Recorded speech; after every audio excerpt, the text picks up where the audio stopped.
सरला हूँ। मुझे उम्मीद है कि आप सभी अच्छे होंगे। आइए सत्र शुरू करते हैं।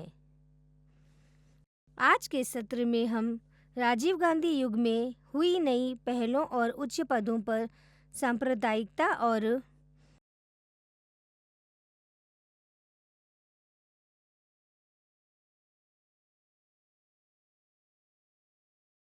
भ्रष्टाचार के उदय के बारे में जानने वाले हैं।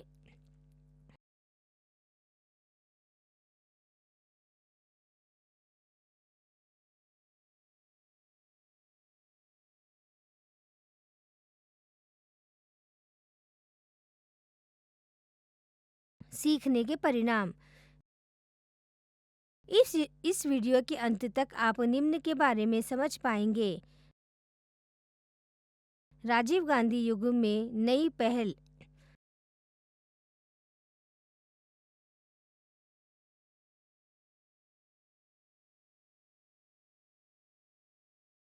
दूरसंचार क्रांति। उच्च स्थानों पर सांप्रदायिकता और भ्रष्टाचार का उदय।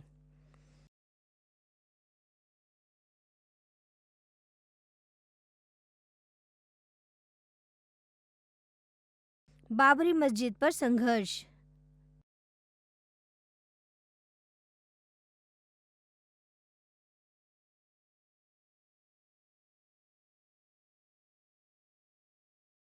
गठबंधन राजनीति का युग।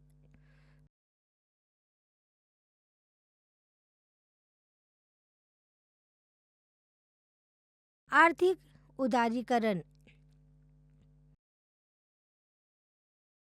मुख्य शब्द। पहला, अभूतपूर्व, पहले कभी नहीं किया जाना जाता है। दूसरा, हाशिए पर, एक व्यक्ति, समूह या अवधारणा को महत्वहीन या परिधीय के रूप में व्यवहार करना।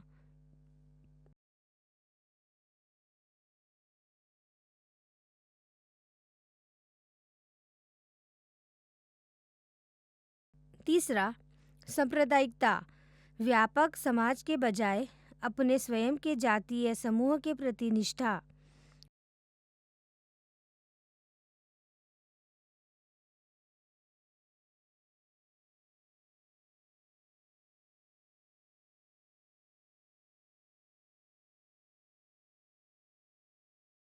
चौथा, गठबंधन, संयुक्त कार्रवाई के लिए एक अस्थायी गठबंधन, विशेष रूप से सरकार बनाने वाले राजनीतिक दलों का।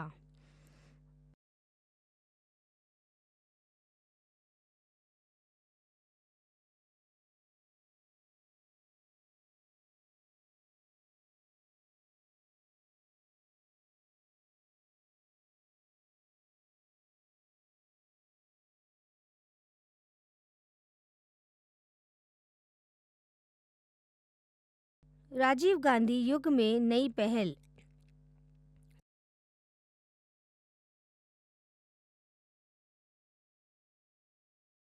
राजीव गांधी के नेतृत्व में कांग्रेस ने चुनावों में अभूतपूर्व जीत हासिल की और पंजाब, असम, मिजोरम और श्रीलंका में शांति की पहल शुरू की।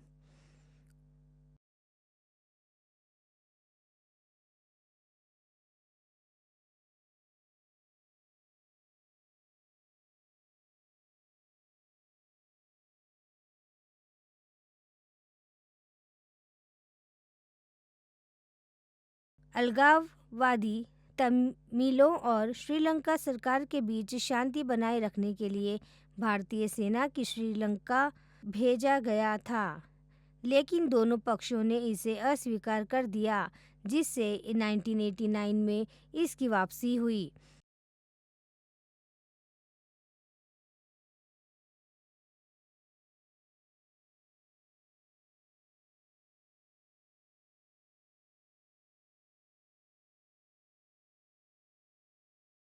राजीव गांधी ने महिलाओं, दलितों और आदिवासियों सहित हाशिए के समूहों के लिए विकास तक पहुंच की कमी को पहचाना।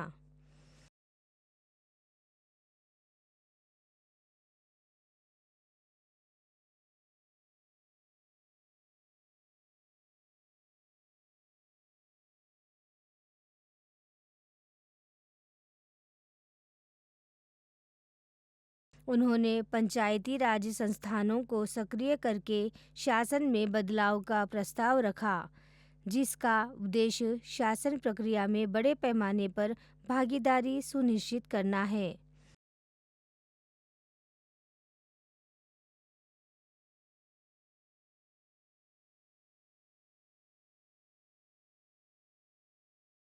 हालांकि विपक्षी दलों ने तर्क दिया कि यह उन्हें दरकिनार करने और उनकी शक्तियों को कम करने का एक प्रयास था। 1985 में राजीव गांधी की आर्थिक नीतियों का उद्देश्य प्रणाली को उदार बनाना और मौजूदा नियंत्रणों को हटाना था।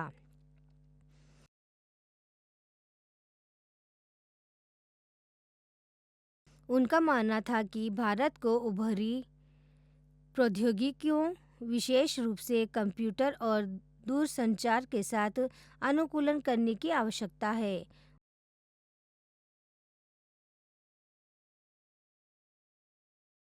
उन्होंने उपग्रह प्रौद्योगिकी का उपयोग करके देश के टेलीफोनिक संचार नेटवर्क का विस्तार करते हुए दूरदर्शन क्रांति की शुरुआत की।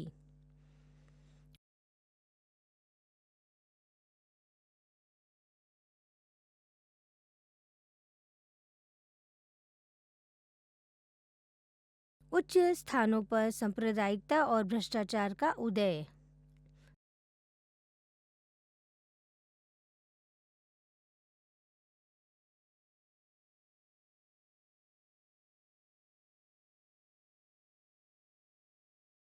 वर्ष 1985 में सुप्रीम कोर्ट ने फैसला सुनाया कि शाह बनो, जिन्हें उनके पति ने तलाक दे दिया था, को उनके पूर्व पति द्वारा रख रखाव का भुगतान किया जाना चाहिए।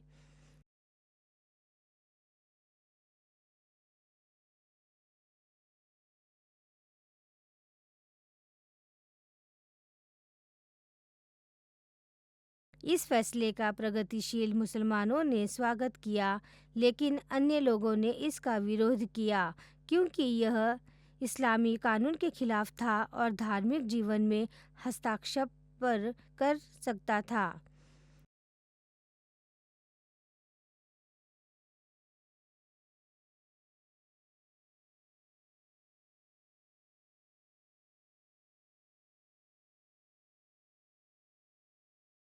महिला आंदोलन के नेताओं ने तर्क दिया कि यह अन्याय को उलट देगा।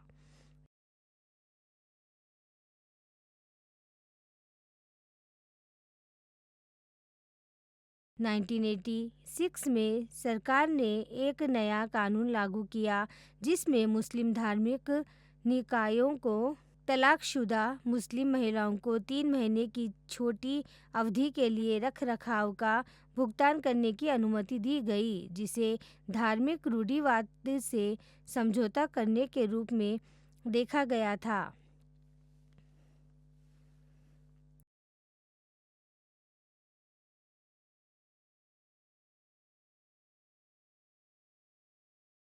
बाबरी मस्जिद पर संघर्ष।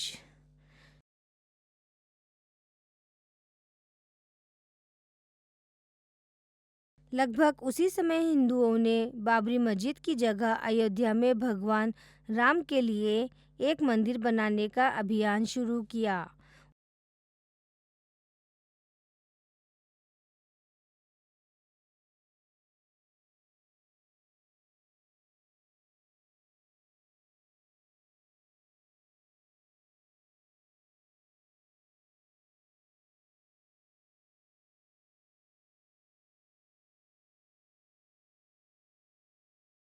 उन्होंने दावा किया कि यह भगवान राम का जन्म स्थान था और मस्जिद का निर्माण पहले के मंदिर को नष्ट करने के बाद ही किया गया था।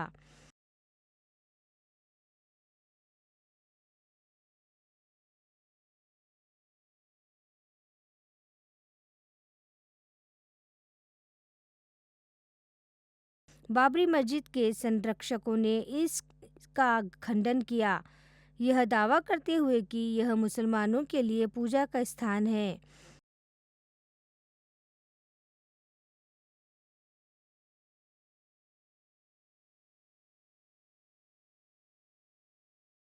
यह स्थान पिछले कुछ समय से विवाद में था और कोर्ट ने अंतिम निर्णय लिए जाने तक साल में सिर्फ एक दिन को छोड़कर इसे बंद रखने का आदेश दिया था।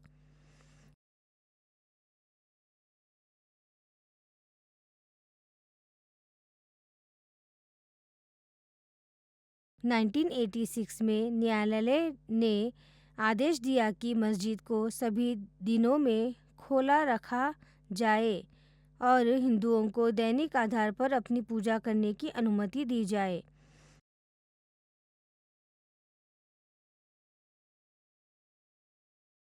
यह व्यापक रूप से माना जाता था कि ऐसा केवल इसलिए हो सकता है क्योंकि केंद्र सरकार ने इस निर्णय को मंजूरी दे दी थी।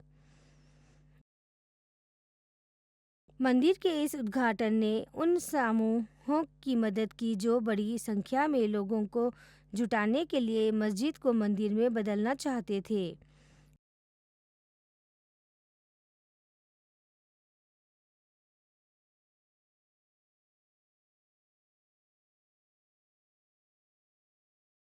पर्यवेक्षकों ने पाया कि स्थापित राजनीतिक दल लोगों के बीच लोकप्रियता खो रहे थे, जिसके कारण गैर राजनीतिक नेतृत्व के तहत कई लोकप्रिय आंदोलनों का उदय हुआ।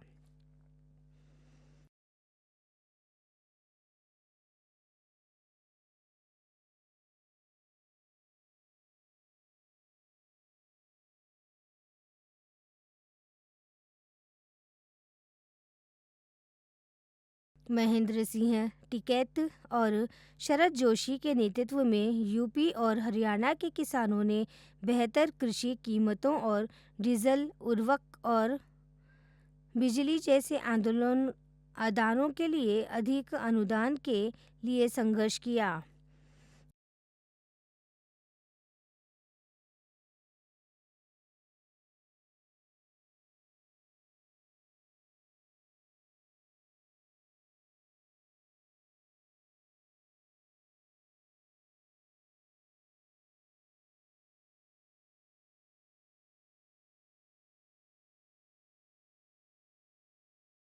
कई राज्यों में आदिवासी और किसान बांधे और खदानों जैसी विकासात्मक परियोजनाओं के कारण हुए विस्थापन के खिलाफ लड़ रहे थे।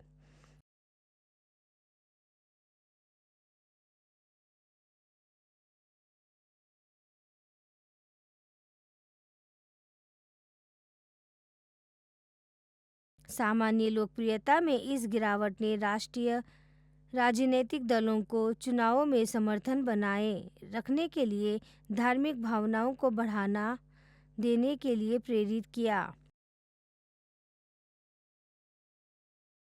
हालांकि इसने भारतीय राजनीति के धर्मनिरपेक्ष ताने-बाने को कमजोर कर दिया और अगले दशक में सांप्रदायिक राजनीति में वृद्धि हुई।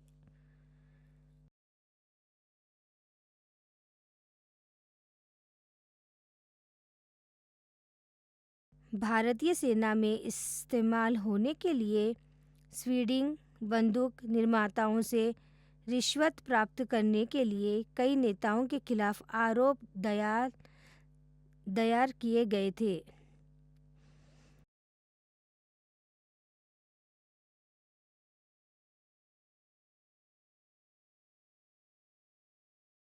वीपी सिंह जैसे पूर्व कैबिनेट मंत्रियों ने प्रशासन और राजनीतिक हलकों में भ्रष्टाचार के खिलाफ एक शक्तिशाली अभियान का नेतृत्व किया।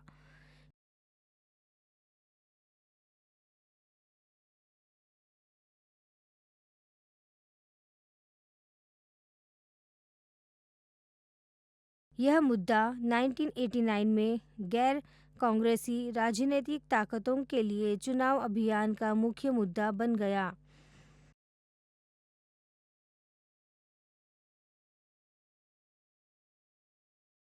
कांग्रेस के पास सबसे अधिक सीटें होने के बावजूद उसके पास अपने दम पर सरकार बनाने के लिए पर्याप्त नहीं था, जिससे वीपी सिंह के जनता दल के नेतृत्व में पहली गठबंधन सरकार बनी।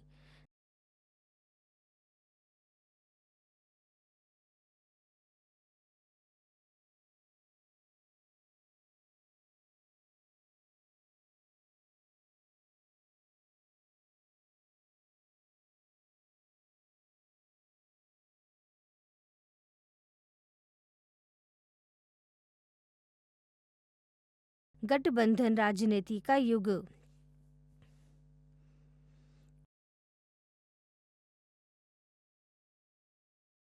1989 के बाद राष्ट्रीय स्तर पर गठित सभी सरकारें या तो गठबंधन या अल्पमत की सरकारें रही है।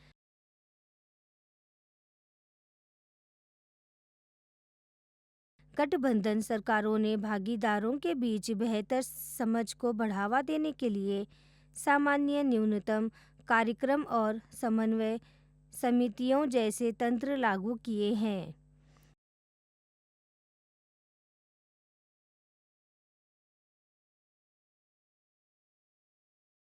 नाइनटीन 1990 के दशक में राष्ट्र स्वतंत्रता के बाद भारत में एक महत्वपूर्ण बदलाव आया, जिसमें एक प्रतिस्पर्धी बहुदलीय प्रणाली में संक्रमण हुआ।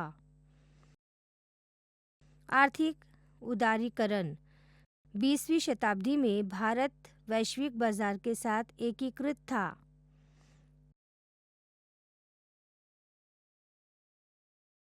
देश में एक कार्यशील लोकतंत्र था जिसमें विविध आवाजें सुनी जा रही थी।